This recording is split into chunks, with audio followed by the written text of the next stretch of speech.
आप देख रहे हैं SY लाइव न्यूज।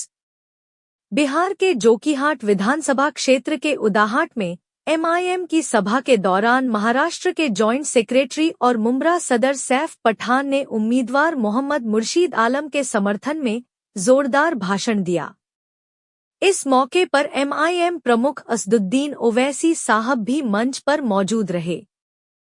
सभा में बड़ी संख्या में लोगों की मौजूदगी के बीच सैफ पठान की स्पीच ने माहौल में जोश हमारे कॉर्पोरेटर कादिर भाई, हमारे कॉर्पोरेटर समद भाई, कॉर्पोरेटर मुर्तजा भाई, महाराष्ट्र से आए हुए हमारे महाराष्ट्र जॉइंट सेक्रेटरी शफीउल्लाह काजी साहब, हमारे महाराष्ट्र यूथ प्रेसिडेंट अफजल खान साहब और आपकी जो कि आज से विधायकी का इलेक्शन कंडक्ट करने वाले हमारे मुखिया मोहम्मद मुर्शीद आलम खान साहब, तमाम मेरे सामने मौजूद हमारे बुजुर्ग, हमारे नौजवान साथियों और दूर दूर पर्दानशी खड़ी हुई हमारी पर्दानशी इज्जतदार माँ बहनों, अस्सलाम वालेकुम व रहमतुल्लाहि व बरकातुहू। मेरे भाइयों, हम पिछले 10 से 12 दिनों से हिमाचल में आए हुए हैं। मिनिस्टर असदुद्दीन ओवैसी साहब ने आप लोगों के दरमियान भेजा। हम आज मुखिया मुर्शीद आलम साहब के लिए जब गांव-गांव गए, हमने आपकी पंचायतों का सर्वे किया, हमने वहां पर जाकर के लोगों से मुलाकात की। यकीन मानिए, हमें बहुत यानी दिल से बुरा लगता था यहाँ के हालात देख करके। हमें एहसास हुआ कि क्यों बैरिस्टर असदुद्दीन ओवैसी साहब हिमाचल को इतना चाहते, इतनी तरफ रखते हिमाचल के लिए कि वो यहाँ पर आज महाराष्ट्र में हमारे इलेक्शन होने के बावजूद भी हमें कहा कि यहाँ पर आइए, पहले हिमाचल को हमको जिताना है और यहाँ के लोगों का मुस्तकबिल बदलना है। पिछले 65 सालों में यहाँ से हिमाचल से लोगों ने वोट तो लिया है, लेकिन हमारे लोगों की तरक्की नहीं की और सिर्फ उसकी एक ही मुख्य वजह रही है कि हिमाचल में अल्पसंख्यक आबादी है, हमारी माइनॉरिटीज की आबादी, हमारे मुसलमानों की आबादी है, इसलिए यहाँ से तो वोट लिया जाता है लेकिन इसको पिछड़ा छोड़ दिया गया। आइए आप लोग गांव-गांव जाकर के बताइए लोगों को कि अब वक्त आ गया है इसे बदल जाने का, अब वक्त आया है हिमाचल को तरक्की कराने का, अब वक्त आया है यहाँ पर आपकी जमात को लाने का। अब हम किसी गैर को वोट नहीं देंगे, कोई गैर पार्टी को वोट नहीं देंगे। अब आपके बीच आपका बेटा, आपका भाई, आपकी जमात से, आपकी पार्टी से आपका सदस्य बैरिस्टर असदुद्दीन ओवैसी आ चुका है। इंशाअल्लाह ताला आपको इस गुलामी से आजादी दिलाने के लिए हम उनका साथ देंगे।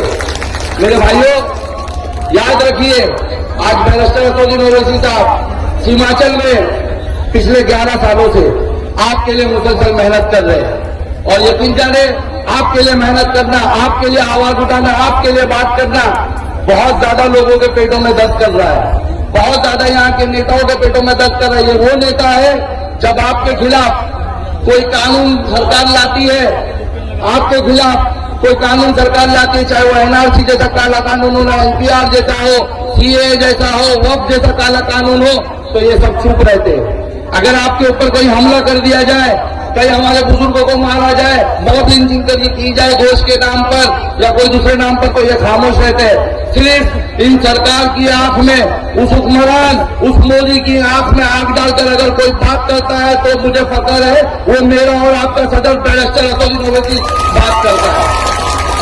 मुझे बताए कि आपका फर्ज नहीं, जो आपके लिए लड़ता है, आपके लिए बात करता है, आप उसे वोट देकर के उसकी ताकत को मजबूत करें।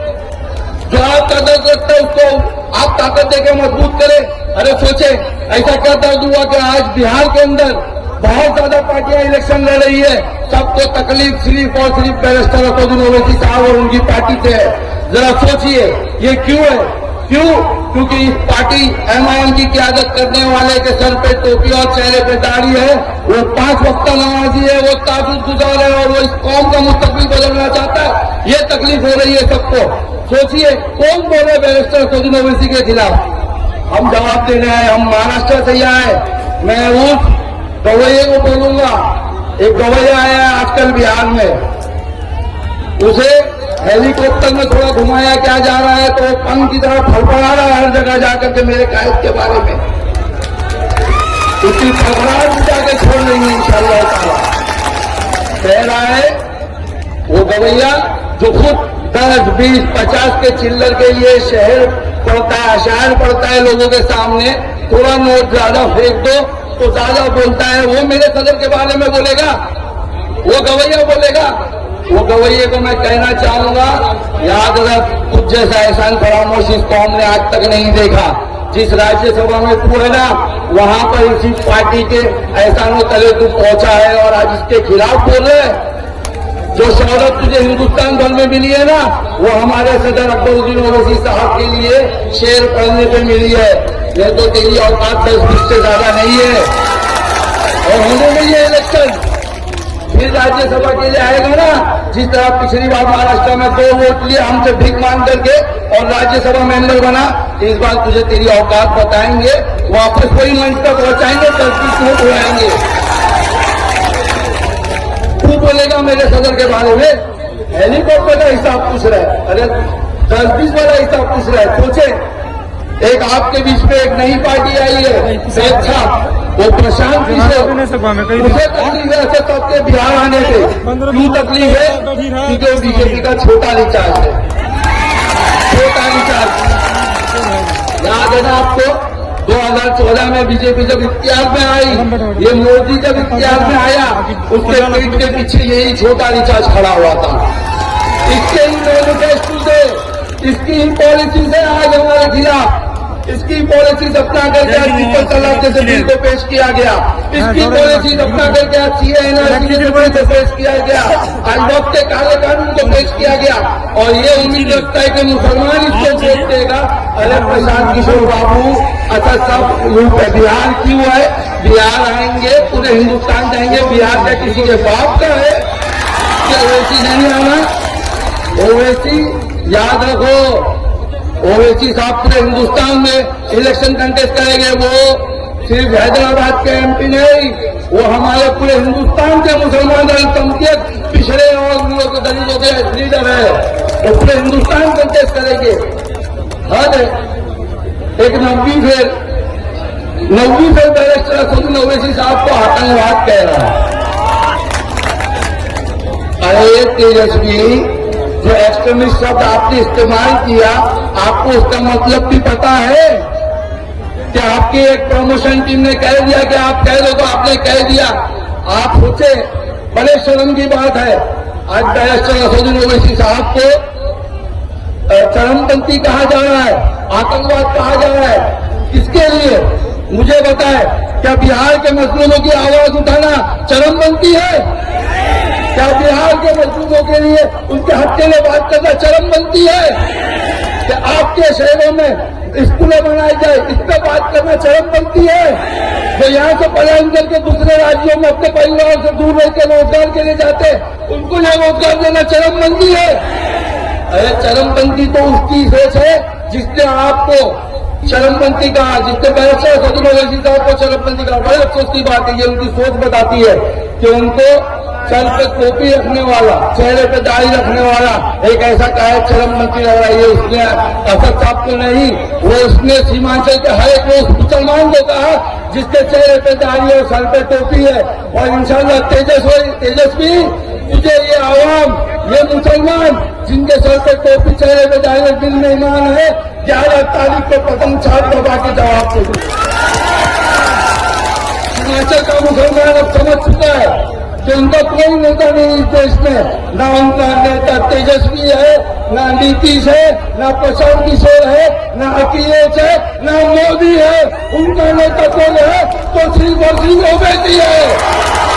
अब वो उनका अपने कायम पहुंच चुका है और इंशाल्लाह हिमाचल इतिहास रचेगा, इस बार रचेगा ना मेरे भाई।